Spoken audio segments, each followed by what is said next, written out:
Appointment with Fear. This is your storyteller, the Man in Black. Here again to bring you another placid evening in our Farside series, Appointment with Fear. Loss of memory, the eerie darkness which closes down on the brain, is a subject which has often amused me, and that is why I have brought a guest tonight, Dr. Gideon Fell, the celebrated schoolmaster turned detective, to tell you about the Barton case. There sits Dr. Fell himself, all 20 stone of him, with his 4 chins, his bandit's moustache, his eyeglasses on the broad black ribbon, his face fiery with controversy. And when he tells you about the Barton case, as he told it to me, we trust we shall keep our promise to bring you An Appointment with Fear. The Clock Strikes 8 by John Dixon Carr, produced by Martin C. Webster.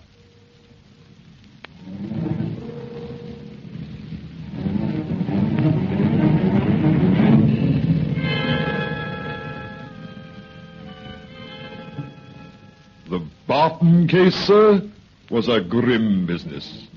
I saw the last night of it. I saw what the human soul can endure without quite going mad, and I have no wish to see its like again. For I ask you to imagine yourself in the position of that girl, Helen Barton. Suppose, just suppose, that you wake up suddenly in the middle of the night. You wake up as though from a nightmare, with a feeling you've been asleep a very long time. The room is cold and nearly dark, with the faint glimmer of a fire almost out. Slowly, very slowly, you begin to realize it's a room you've never seen before. That fact, above all, strikes at you through a mist of fear. There's a queer atmosphere, like old stone and disinfectant, and no sound at all in that dim room, except...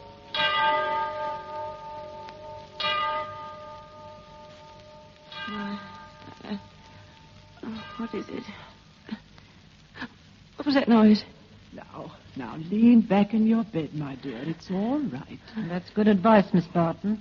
You take it easy. I think I must have been dreaming. You were having a nightmare, but it's all right now. Nothing's going to hurt you. Not yet. Be quiet, Anna. No offense, I'm sure, but some people who occupy this room get on my nerves. I don't want to seem stupid. I know there must be some explanation, but I don't understand this. Understand what, my dear? Where am I? And how did I get here? And who are you? Now, please, miss, whatever else you do, don't start that all over again. Start what all over again? Telling us you've lost your memory and don't even know what your name is. Are you insane? Of course I know what my name is. I'm Helen Barton. Well, it's a mercy you admit that at last. At last? But I've never spoken to you before in my life. And where am I? Why on earth is it so cold? Well, it's pretty hard to be cozy here in the middle of December. Did you say December? That's right. The 18th of December. Oh, you're fooling me. You're playing a trick on me. Oh, my head feels queer and I want to cry. I won't. Could we have some lights? Of course, straight away. It can't be December, I tell you. That's impossible. It was only yesterday and all the flowers were out. I was going up to see Philip. That's it. I was going up to see Philip. Philip who? Philip Gale, the man I was going to marry. It's coming back to me now. It was yesterday, and I started up to see Philip. Oh, for heaven's sake, miss. Be quiet, Hannah, and don't turn those lights yet. Oh, she's having us on. Hannah, this girl's shaking all over, and she doesn't know where she is. Now, miss, listen to me. I'm going to sit down on the bed beside you. Now, just take my hands and hold them. Tight. What's wrong? Why are you looking at me like that? I've got something to tell you. Is it about Philip? It is about him, yes, in a way. I want you to keep tight hold of my hands. You see, Miss Barton, this is Maidhurst Prison. Steady now, steady. I'm still dreaming. I must be. It was the end of August, and I started up to see Philip. You can't mean I'm in prison. Now listen, my dear. I'm afraid it's worse than that. Worse than that? Look over there. You see where there's a little bit of fire in the grate? Well? And paper on the wall, and pictures, and a carpet on the floor. Why can't you come out straight and tell her? They're going to hang you in the morning, Miss Barton. This is the condemned cell.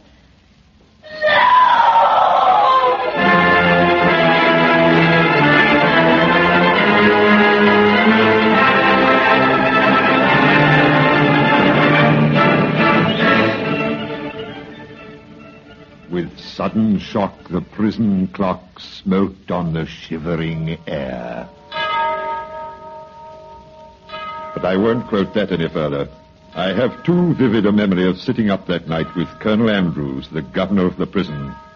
It was in a little office with the lampshade tilted so that I could see his face. And he said, I hate executions, loathe them. Can't sleep the night before. If you hadn't offered to come here and save my life, This is a strange time, sir, to talk of saving lives. It's no good being sentimental about the thing. That's the law. I didn't make it. But I gather you're not exactly happy about this case. I'm not, and that's a fact. Mind you, there's no doubt whatever about the girl's guilt. I am gratified to hear it. But if only she'd confess. Most of them do, you know. They confess to you? To me or to the hangman. Sometimes I wish I had any job in the world but mine. If only the girl would confess. If only she'd just stop this nonsense about not remembering. Not remembering what? Not remembering how she shot Philip Gale. Not remembering anything, even her own name. Total amnesia, covering a crime. Do you mean to say that a woman suffering from loss of memory can be tried and sentenced to death? No. Not if she really has lost her memory. But this amnesia defense was a fake. You're quite sure of that? Oh, naturally. The judge would never have allowed it to come to trial if he hadn't been convinced she was shamming. Even then, she might have got off with a life sentence or even with manslaughter if it hadn't been for the nature of the crime. She didn't cut anybody up, I hope. No. It was almost as bad.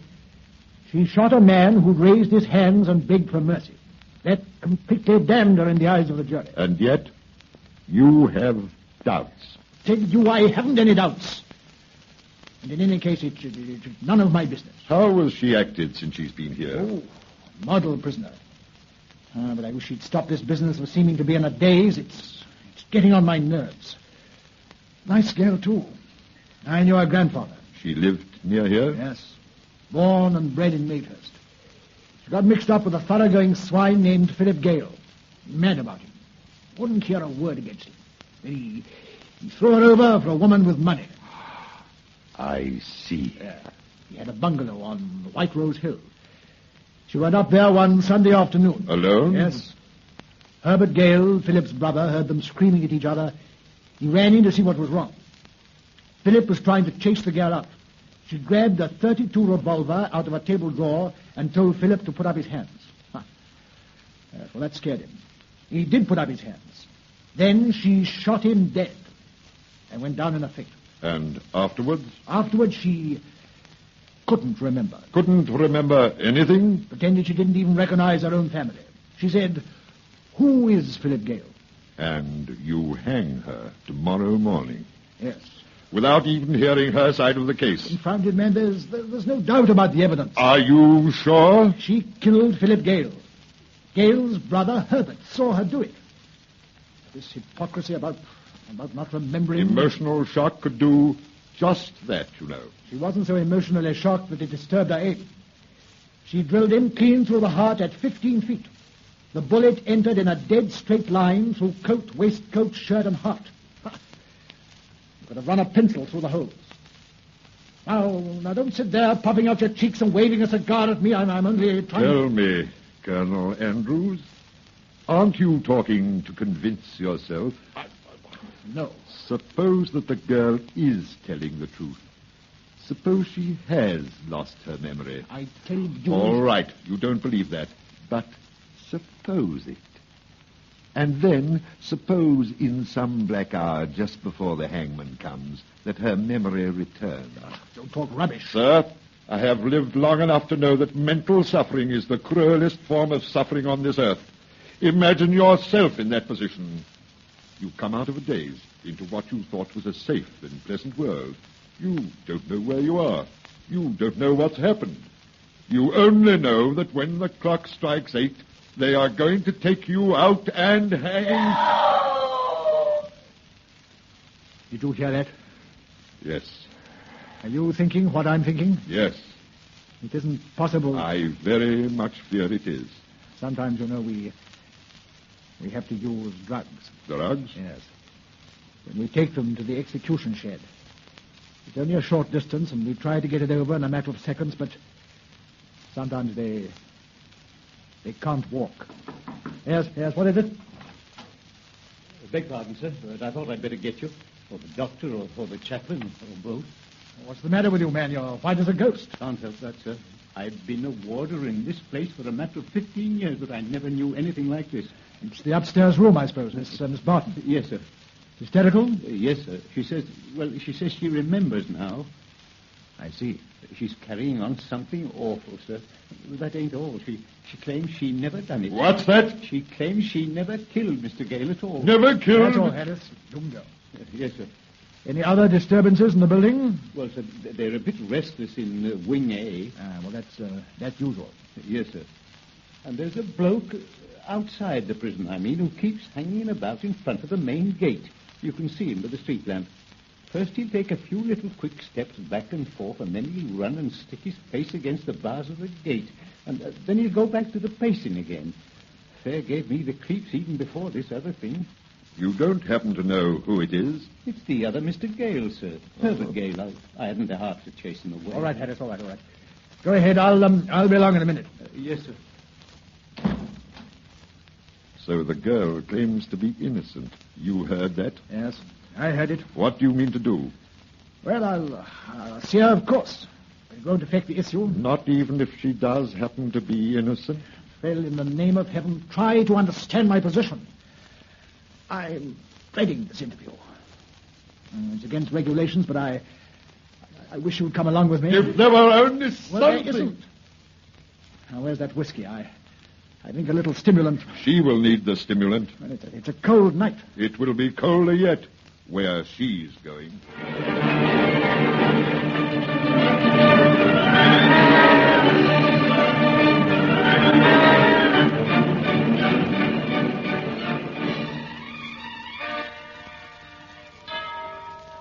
But I didn't do it, I tell you. I didn't do Quiet, it. miss, quiet. It's all right, my dear. It's all right.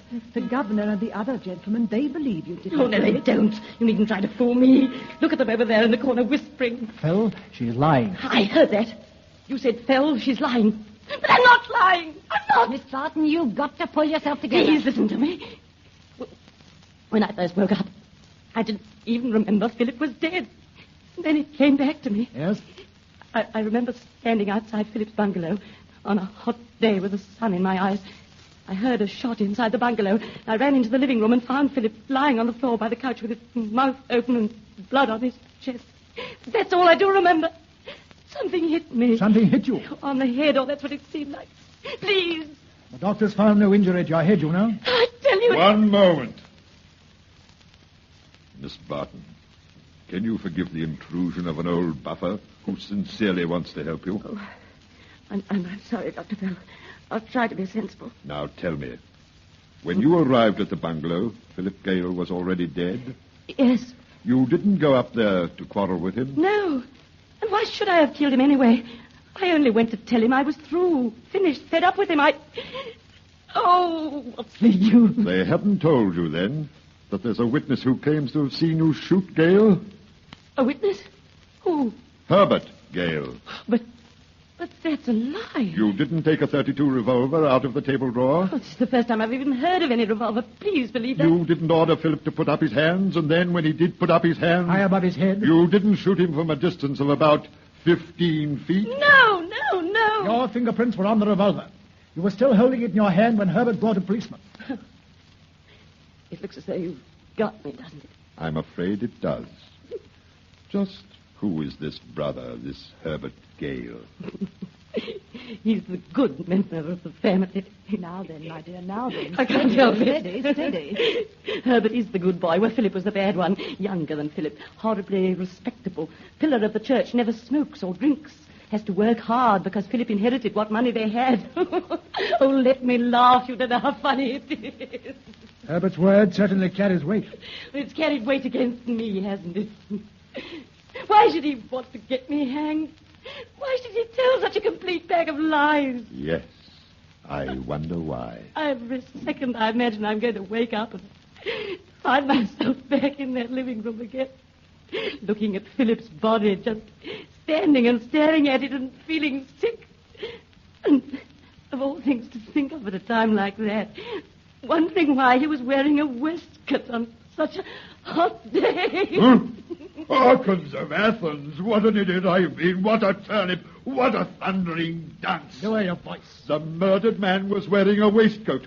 You told me so yourself. What if I did? The murdered man was wearing a waistcoat on a hot day.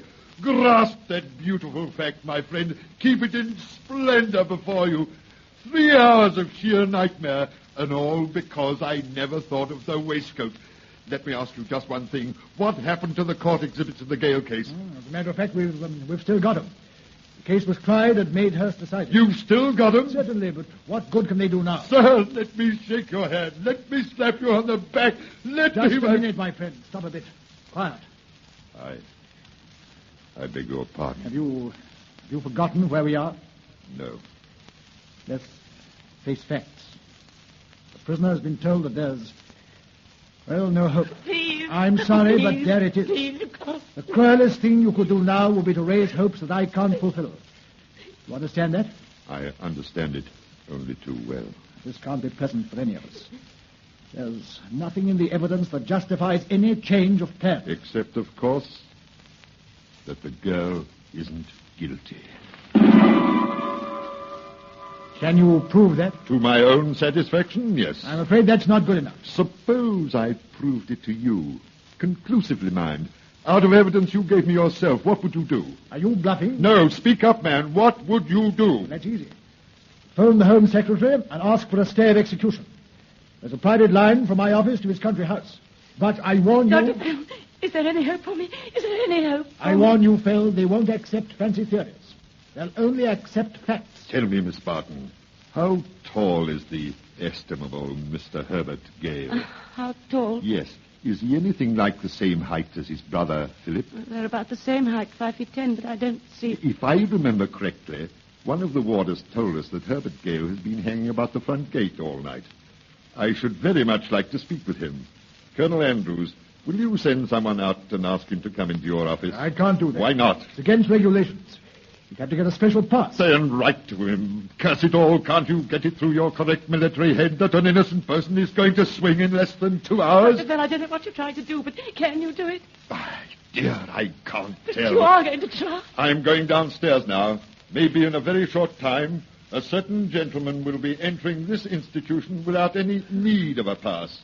But don't hope for anything, my dear. Don't hope for anything.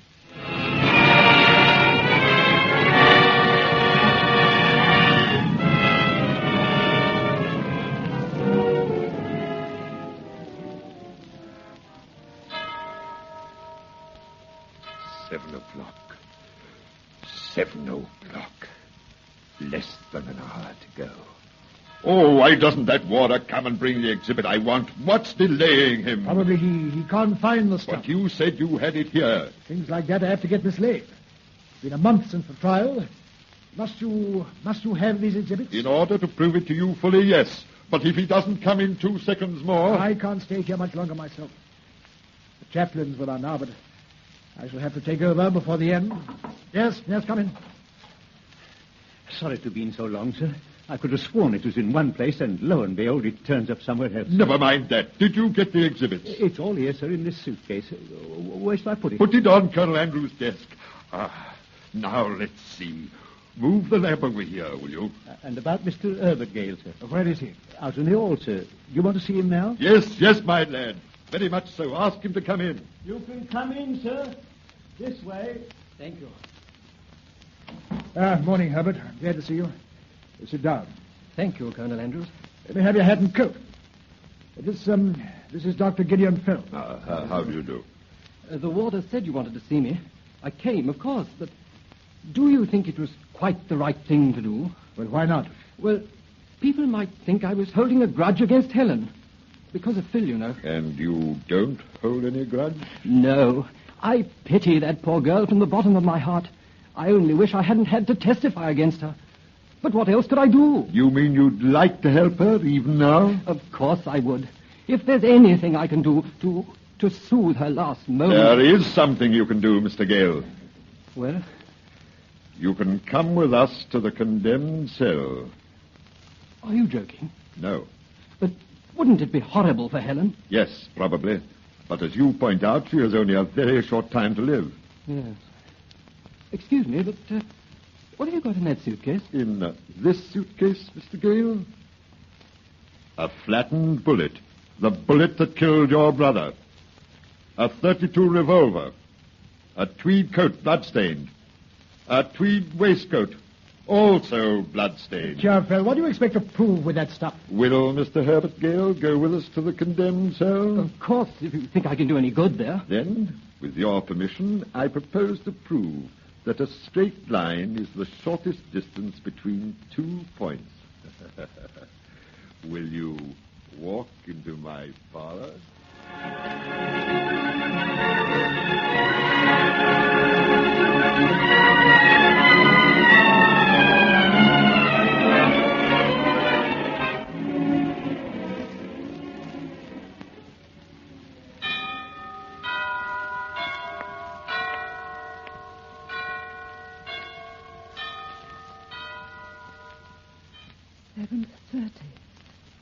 Half an hour to go.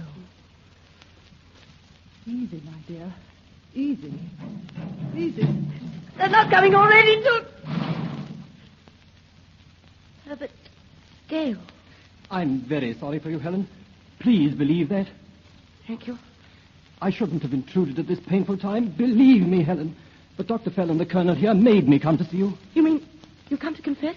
Confess? What should I confess? You didn't see me shoot Phil. You know you didn't. I'm sorry, Helen. I pity you, and I bear you no malice even now. But you did shoot poor old Phil. You shot him in cold blood after you'd asked him to put up his hands. How high did he put up his hand? I beg your pardon? I said, how high did he put up his hand? Look here, you're only upsetting poor Helen. Is there any purpose in going over all this in the last few minutes before the hangman... Please. We might even illustrate what happened with a little experiment. I have here in this suitcase a blood-stained tweed coat and a blood-stained waistcoat. You see them, Mr. Gale? I see them, yes. I should like you to take off your own coat and waistcoat. I should then like you to put on this coat and this waistcoat. I do no such thing. Why not? Haven't you tortured poor Helen enough? Colonel Andrews, I appeal to you. I don't see what the game is, but where's the harm in it? Helen's feelings. Never mind my feelings, Herbert. And I've only got a few minutes left. Put on the coat and waistcoat. You hear a condemned person's last request, Mr. Gale. Will you do it? Yes, if you insist. I still don't see what this is all about. If something isn't done very soon... Colonel Andrews, sir? Yes, Harris? I thought I'd better tell you, sir, that the chaplain's here and the witnesses are ready and the other person, too. You mean the hangman, don't you? You mean My the... dear, easy. He's got to come and bind her hands, sir. It's 5 minutes to 8. Sorry, Phil, but this has got to stop. I must ask you to clear out of here immediately while we... For God's sake, man, wait. I can prove it now. You can prove what? I can prove Mr. Herbert Gale lied when he sentenced this girl to death. You must be out of your mind. You can't do any such thing. Oh, yes, I can. Do you notice, all of you, that he's wearing the dead man's coat and waistcoat? All right. Suppose I am. What about it? You will imagine, Mr. Gale, with this powerful imagination of yours, that I am threatening you with a revolver.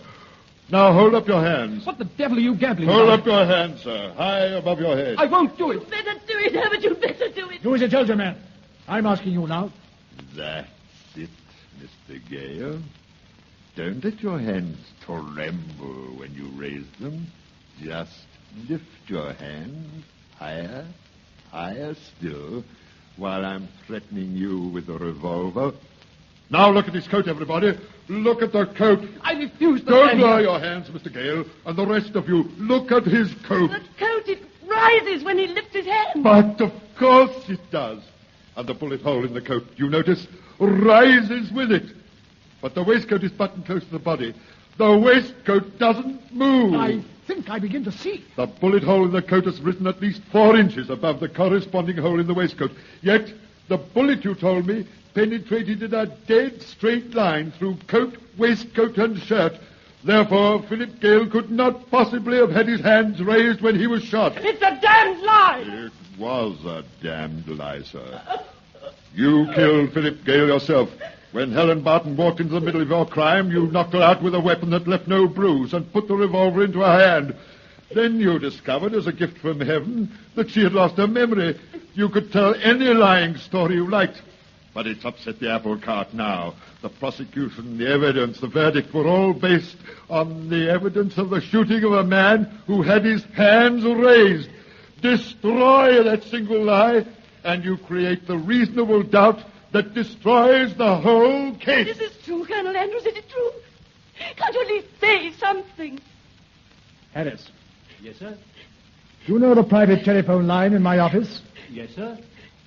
Get me the Home Secretary.